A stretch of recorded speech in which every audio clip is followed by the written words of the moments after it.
Hello friends, आज का topic है सती प्रथा। सती प्रथा के बारे में तो आप सभी लोग जानते हैं, लेकिन सती प्रथा एक कैसी बुराई थी, तो एक बहुत बड़ी सामाजिक बुराई थी। उसी के बारे में आज हम चर्चा करने के लिए आए हैं। सबसे पहले हम ये जान लेते हैं कि सती प्रथा क्या थी।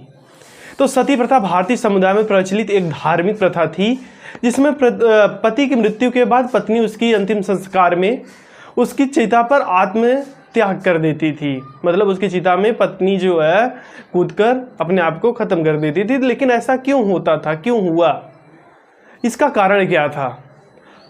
बताया जाता है कि जो आक्रमणकारी थे, आक्रमणकारी प्राचीन समय में आक्रमणकारियों द्वारा पुरुषों की हत्या कर दी जाती थी।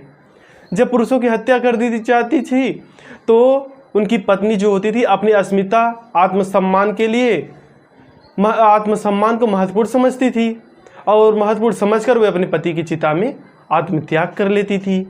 तो फ्रेंड्स, जब वो अपने पति की चिता में आत्मदाह कर लेते थे, उनके परिवार वालों को बहुत कष्ट होता था। और कोई व्यक्ति मर गया है और कोई व्यक्ति जिंदा ही उस चिता में जलने के लिए जा रहा है, ये कितना निंदनीय कार्य था। लेकिन उस समय आगे चल के ये समाज की एक कुप्रथा बन गई।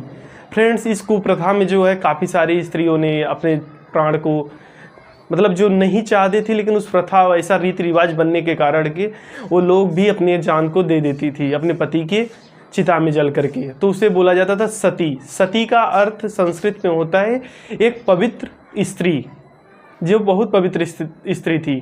तो फ्रेंड, सबसे बड़ी बात ये होती है कि सती प्रथा खत्म कब हुई। सती प्रथा खत्म हुई, राजा राम मोहन राय थे।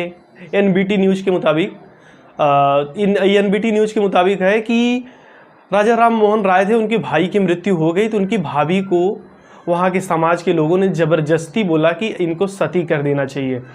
तो उन्होंने से उनकी भाभी को सती कर दिया गया, उनकी भाभी सती हो गई। तो राजा राम मोहन के अंदर बहुत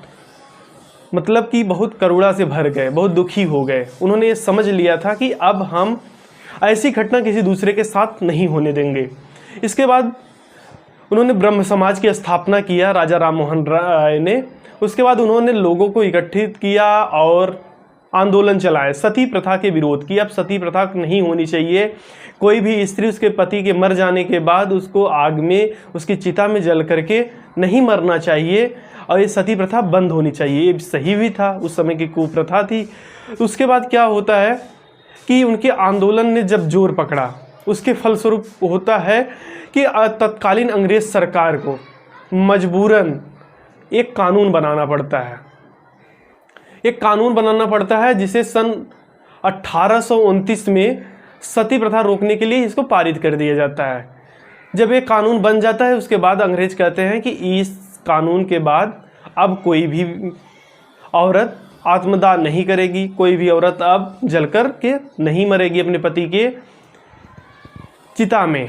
उसके बाद होता क्या है कि सती प्रथा यहाँ से बंद हो जाती है। इसके पहले काफ़ी विदेशियों ने भी इसके लिए रोकने का प्रयास किया था, जिसमें पुर्तगालियों ने 1915 में गोवा में उन्होंने सती प्रथा पर रोक लगा दिया था। इसके साथ ही डच और फ्रेंच ने भी हुगली और चुनचुरा और पांडुचेरी में भी रोक लगा दिया था।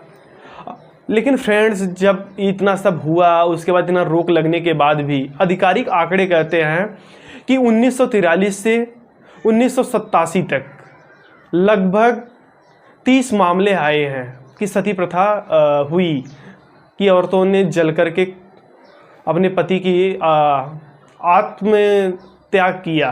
लेकिन फ्रेंड्स, ऐसा नहीं होना चाहिए। सती प्रथा एक बहुत बड़ी बुराई थी हमारे समाज में, वो ख़त्म हुई। उसके लिए राजा राम मोहन राय को बहुत बहुत धन्यवाद कि उन्होंने अपने समाज में इतनी बड़ी बुराई को ख़त्म कर दिया। तो फ्रेंड्स, आज की जानकारी कैसी